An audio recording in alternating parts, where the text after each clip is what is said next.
Saudara, jika peraturan KPU yang baru disahkan, pendaftaran Pilpres bakal lebih cepat 9 hari daripada sebelumnya menjadi tanggal 10 Oktober. Dua bakal capres pun hanya punya waktu kurang dari 30 hari lagi mencari pasangan untuk diajak bersanding dan bertanding di Pilpres 2024.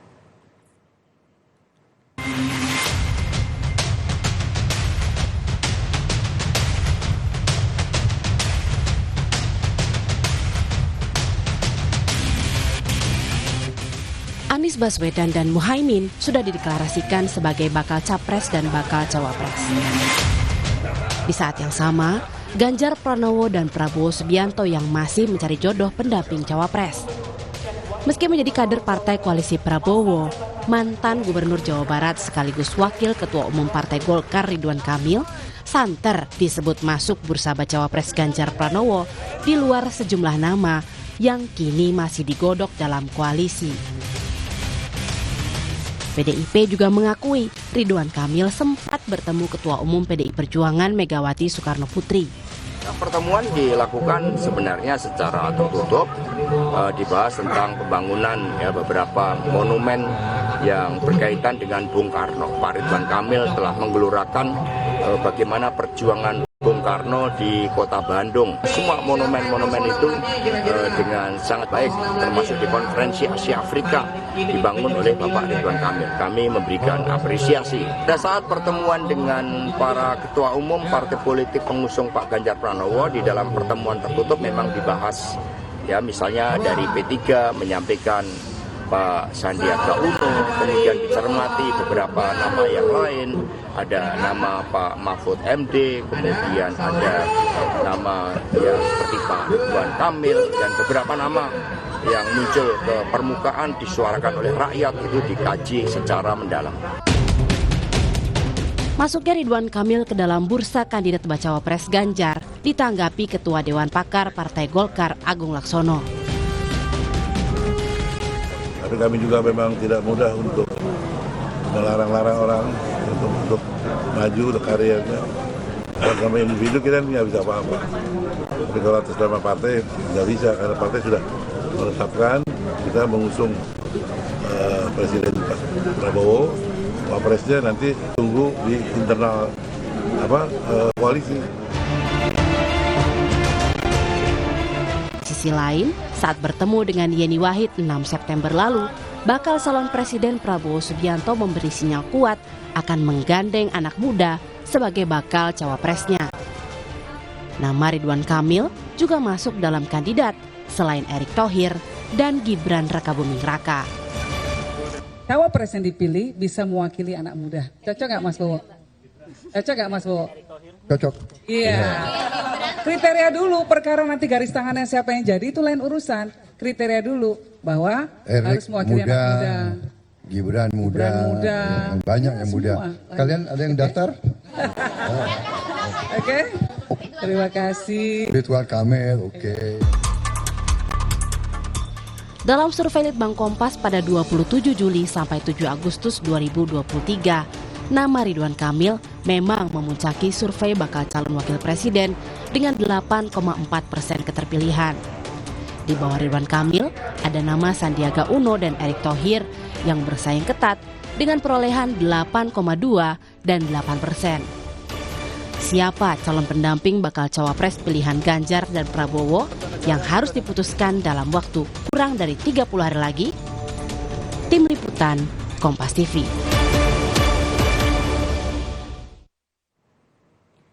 Usai Anies Muhaimin deklarasi, koalisi Ganjar makin intens menggodok nama bakal calon wakil presiden. Dan yang terbaru, Sekjen PDIP menyebut nama Ridwan Kamil atau Kang Emil dan Mahfud MD dibahas dalam pertemuan pimpinan partai politik pendukung Ganjar.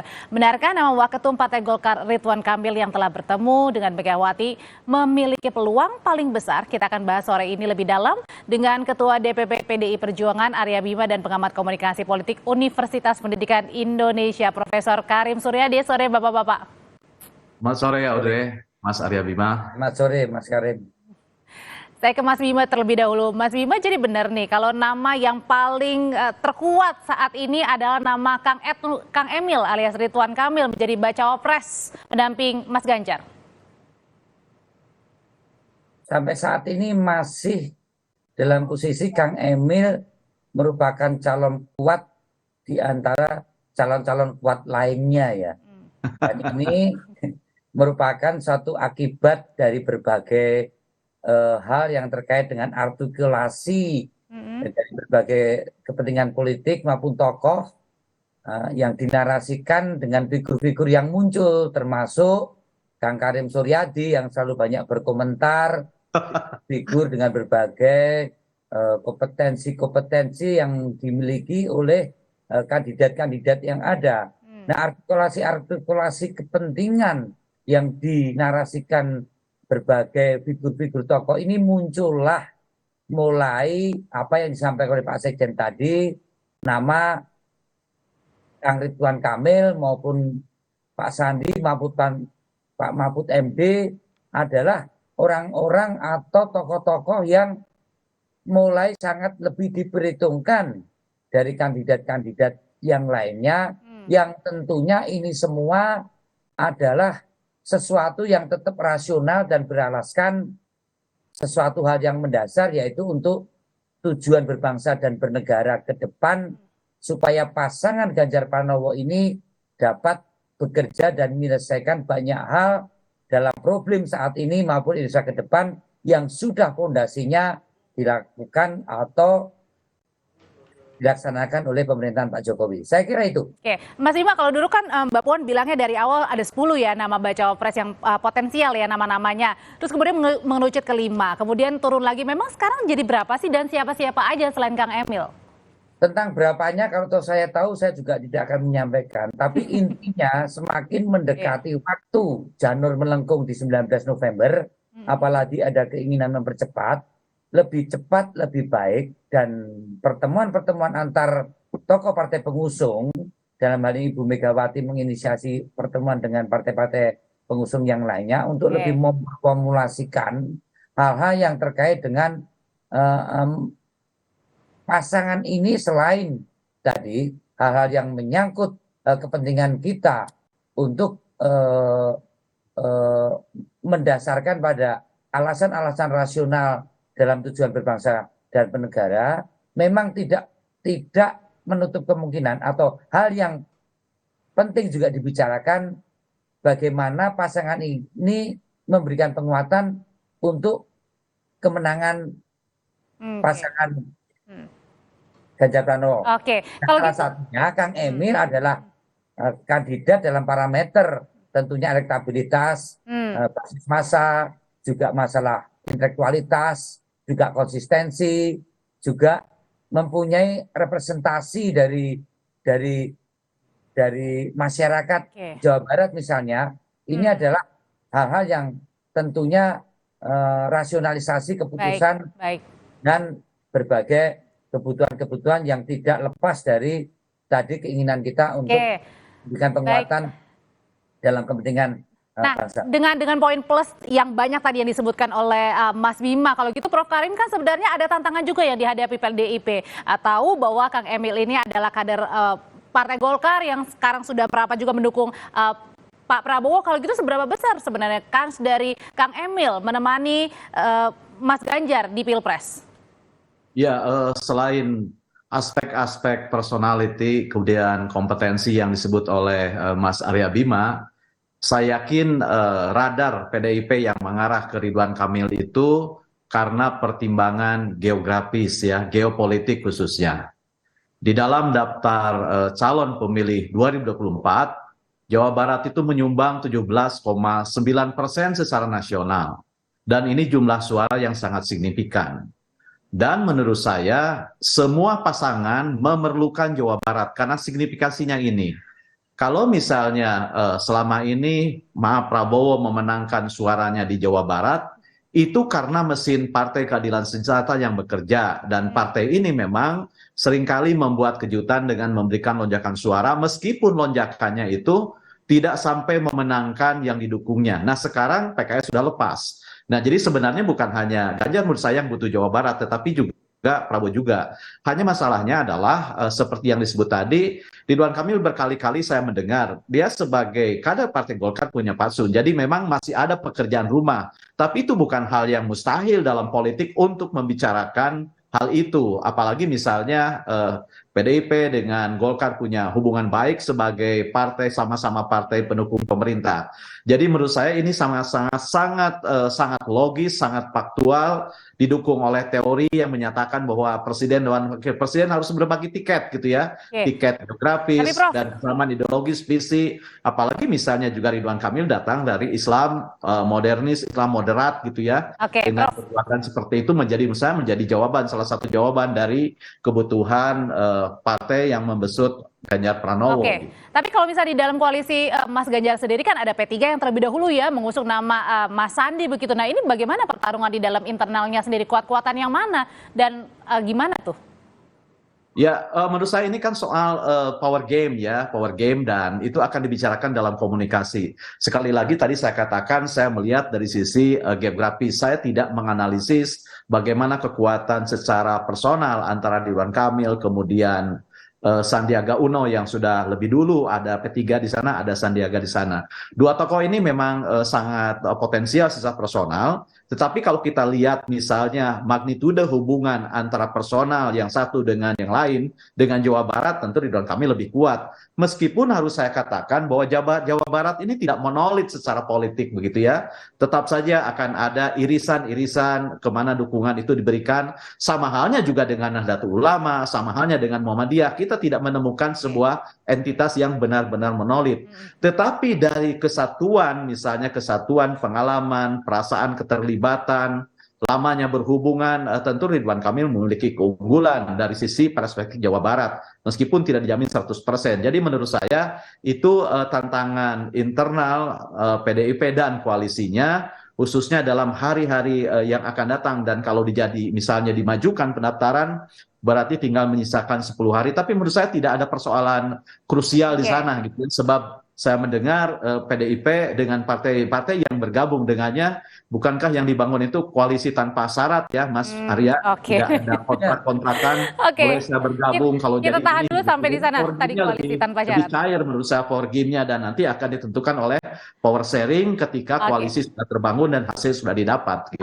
Karena gini Prof Karim dan juga Mas Bima, ini kita ingat banget nih di 28 Juni ya, beberapa bulan lalu dalam acara peletakan batu pertama Monumen Bung Karno yang saat itu dihadiri Ridwan Kamil masih menjadi gubernur Jabar, terus kemudian juga ada Mas Hasto, Sekjen PDIP, sempat goda Kang Emil lewat pantun soal bacawa pres Ganjar. Kita ingatkan lagi.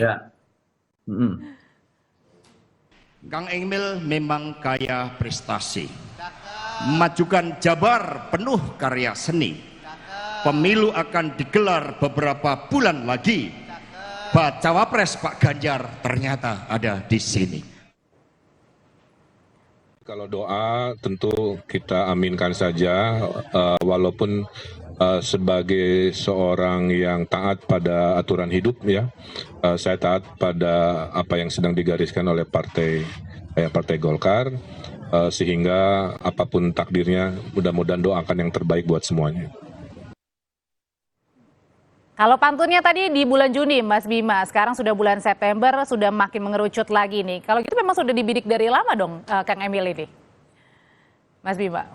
Oh ya, gini, untuk figur-figur yang kredibel, tentunya logis jika dibidik untuk menjadi cawapresnya Pak Ganjar Pranowo. Dalam hal ini termasuk Kang Ridwan Kamil. Nah, kita tidak mengabaikan kandidat-kandidat lain yang saat ini masih juga di dalam pembahasan, seperti yang saya dapatkan info dari Mbak Puan, dari Pak Sekjen, bahwa ada Pak Mahfud MD, ada Pak Sandiaga Uno. Nah, calon-calon yang dibidik inilah kita juga melihat betul-betul kita cermati. Ini saya selalu kayak jubirnya Pak Sekjen, antusiasisme masyarakat yang saat ini muncul dari berbagai informasi yang kita dapatkan dari media sosial, media online, media mainstream. Tentu ini bisa dipahami betul-betul partisipasi rakyat yang luar biasa, dan PDI Perjuangan mengucapkan terima kasih sekali karena membantu kita untuk lebih bagaimana masyarakat yang semakin dewasa melihat pasangan ini ke depan tadi, tidak kepentingan pengusungnya, tidak kepentingan besannya atau mak comblangnya, tapi bagaimana antusiasme masyarakat ini betul-betul menginginkan pasangan itu adalah dari berbagai tadi, ya ada kapasitas, ya ada intelektualitas, ya ada bagaimana konsistensi selama yang bersangkutan punya track record di dalam memimpin satu daerah ataupun satu kementerian, dan ini semua pasti digodok oleh pimpinan-pimpinan partai yang sekarang ini ada di barisan pengusung Pak Ganjar Pranowo, dan itu pasti keputusannya akan rasional. Dan tadi karena ini partisipasi masyarakat juga menjawab kebutuhan rakyat.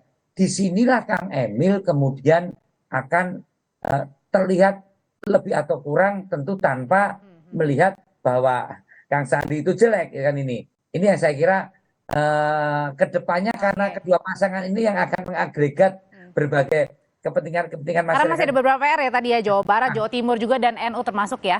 Ya, disitulah misalnya Kang Emil. Tadi Prof. Karim menyampaikan bahwa Kang Emil dekat dengan Nadilin, dekat dengan Muhammadiyah, misalnya dari kalangan basis keagamaan, dekat dengan Persis, dekat dengan PUI. Dia dekat dengan para pengrajin seni dan masyarakat budaya wiwitan Sunda gitu. Jadi saya melihat bahwa kompetensi ideologis yang sering dipakai PDI Perjuangan dan Ibu Mega, minimais threshold ideologinya itu sangat memenuhi syarat, maka sangat dimungkinkan Kang Emil menjadi person yang salah satu kandidat terkuat ya. Oke, kalau gitu semua adalah keputusan dari Ibu Megawati beserta. Karena yang nama kuat tadi, kalau tadi meminjam katanya Mas Bima, harus yang berlatar belakang kepemimpinan untuk daerah, termasuk juga memimpin di lembaga kementerian ya. Kalau gitu Prof. Karim, seberapa besar juga kans dari Pak Mahfud sendiri? Prof. Karim. Ya, tentu saja saya bilang perbedaan antara nama-nama yang disebut ya, antara Ridwan Kamil, Mahfud MD, Sandiaga Uno, menurut saya perbedaannya bersifat nominal gitu ya, bukan gradual, bertentangan. Bersifat nominal dalam pengertian masing-masing tokoh ini kan punya karakteristik yang berbeda, punya kekuatan yang berbeda, datang dari parameter yang berbeda, aspek yang berbeda. Tentu saja nanti PDIP akan menganalisis sebenarnya di antara tokoh-tokoh yang berpeluang ini, tokoh mana yang paling memberikan insentif elektoral yang pas, sehingga bergabungnya Ganjar Pranowo dengan salah satu dari sekian nama yang potensial itu benar-benar memberikan sinergi begitu ya. Nah, saya tidak ingin mendahului analisis kebutuhan yang dilakukan oleh PDIP. Tetapi nama-nama yang disebut itu memang bisa mengisi gitu ya, bisa mengisi Ganjar Pranowo. Hanya masalahnya dalam perspektif PDIP dan partai-partai koalisi pendukungnya, aspek manakah yang paling dibutuhkan oleh Ganjar Pranowo? Termasuk nama Bu Khofifah sendiri juga ya, Prof ya? Ya, dan pada siapa aspek yang paling dibutuhkan itu ada dan akan dikontribusikan, itulah menurut saya akan menjadi keputusan akhir. Meskipun misalnya tadi Mas Arya juga menyinggung bagaimana misalnya Ridwan Kamil dalam menjawab kebutuhan Indonesia ke depan misalnya. Indonesia tidak hanya akan maju tapi harus melompat ke depan ini. Dan lompatan Indonesia itu harus dimulai dengan pertama ekonomi digital, kemudian energi terbarukan, dan itu sudah dimulai di Jawa Barat ya. Saya misalnya objektif saja melihat fakta saja, misalnya bagaimana keberhasilan menurunkan jumlah desa tertinggal gitu ya, kemudian membangkitkan ekonomi digital termasuk petani milenial itu di Jawa Barat, dan pembangunan energi ya, tata surya sudah dimulai. Jadi menurut saya salah satu solusi untuk kebutuhan Indonesia ke depan dalam melompat maju itu sudah dimulai di sini. Namun demikian saya bilang tadi bergantung kepada analisis kebutuhan yang akan dilakukan oleh PDIP dan partai-partai koalisi yang tergabung di dalamnya, yang berkoalisi tanpa syarat itu ya Mas Arya, sehingga komunikasinya akan menjadi cair, objektif, dan benar-benar kalkulatif gitu ya. Oke, baik, terima kasih kalau gitu untuk ulasannya Prof. Karim. Kita nantikan ya siapa nanti benar-benar baca wapres yang dipilih dari koalisi pendukung. Terima kasih, salam damai dari Bandung. Terima kasih juga Mas Arya Bima, sehat selalu. Prof. Karim, selamat sore, salam.